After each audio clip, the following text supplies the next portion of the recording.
That's exactly 10 seconds. And here's a simple question for you. What was the first feeling coming to your mind during this 10 seconds? Uncomfortable, isn't it? That silence, where someone is supposed to speak, but no one did. And now I want you to imagine a different kind of silence. Picture yourself standing on a dock.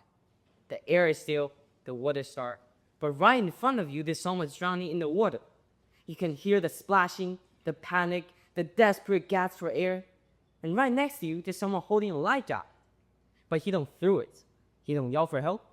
He just simply watch. And now imagine the person in the water someone you love. Your mother, your father, or your child. How would you feel about that person holding the life jacket? Would you call him neutral? Or would you call him innocent? No, of course not. And you'll be as furious as me. Because he had the power to save a life and choose to do nothing. And we all know exactly what to call that person. But what happens when the same sound exists in schools, communities, or even our governments? What do you call people who don't necessarily create injustice, but are witnessing and allow it to breathe again and again? Hello, everyone. My name is Han, and today I want to challenge the most common lies in our daily life. And here is the uncomfortable truth I want to share with you guys today. Neutrality doesn't exist in moments of silence, in moments of injustice. There are only participants and protectors. Silence is not empty. It takes a side. And too often, it sides with harm. And I actually learned this by myself. A while ago, I saw a boy being laughed in a park. Nothing dramatic, nothing violent, just jokes, whispers, and people making him feel small. I remembered I was looking around, waiting for someone to step in. A teacher, a friend, or anyone. But surprisingly, no one did. I let out a nervous laugh, just enough to fit in, but not enough for myself to speak out for that boy. Yeah, you're right. Neither did I speak out for that boy. And when I went home that night, something didn't feel right. Because I realized something I couldn't ignore. Silence didn't essentially protect me, but it protected the moment that harms the vulnerable boy among those bullies. And in that moment, silence made a decision. And I hope this experience I'll taught you guys that doing nothing is still doing something. As one of my favorite authors, Robin Maynard, wrote, we can't dismantle a system while pretending neutrality. I think this quote perfectly proves injustice doesn't need support from everyone. It just needs people to stop challenging its unfairness. If we stay wordless, we become the oxygen that allows inequalities to expand. And now let's look at the youngest Peace Nobel Prize winner, Malala Yousafzai. She had once famously said, I raise my voice, not so I can shout, but those without a voice can be heard. If we become silent, we become complicit in that. This shows speaking up is about defending those who are oppressed, and especially unable to protect themselves. Malala Yousafzai is a Pakistani activist, and she was once shot by Taliban for defending those fundamental rights. Even one step from death, it still couldn't stop her from being truthful, helping millions of people access to education. And now, here's the question.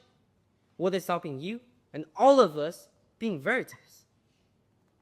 Maybe it's a belief that one voice won't matter. But let's look at the reality.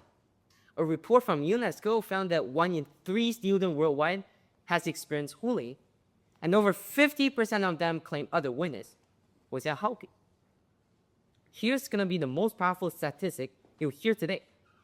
According to an official self-bullying government of the US, when bystanders intervene, bullying stopped within 10 seconds, 57% of the time.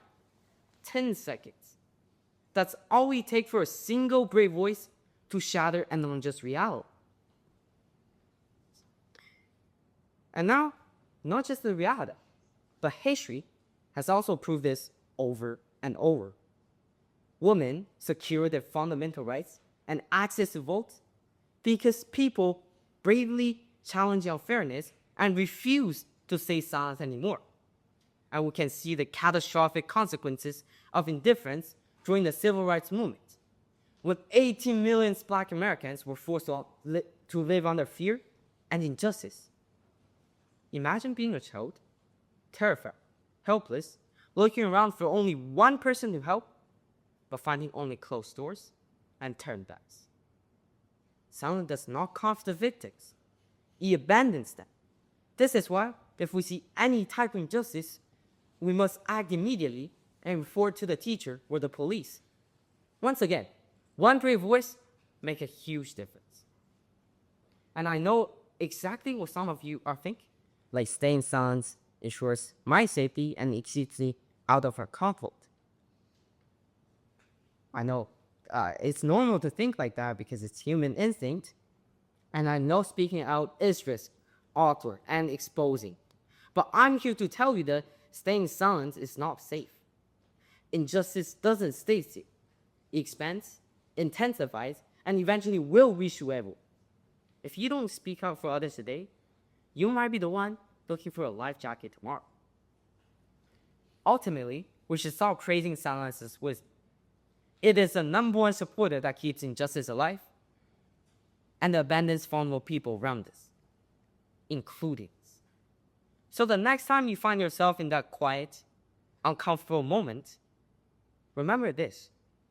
You're not choosing between speaking and staying neutral. You're choosing which side you stand on. And if we're honest, most of us have been that person on the dock. But I hope after listening my presentation, you can learn from it. And in the future, for sure, one day you'll be on that dock. You'll see someone struggling again. And you will have a choice again. The question is not whether you're neutral. The question is, were you through the light jacket? Thank you.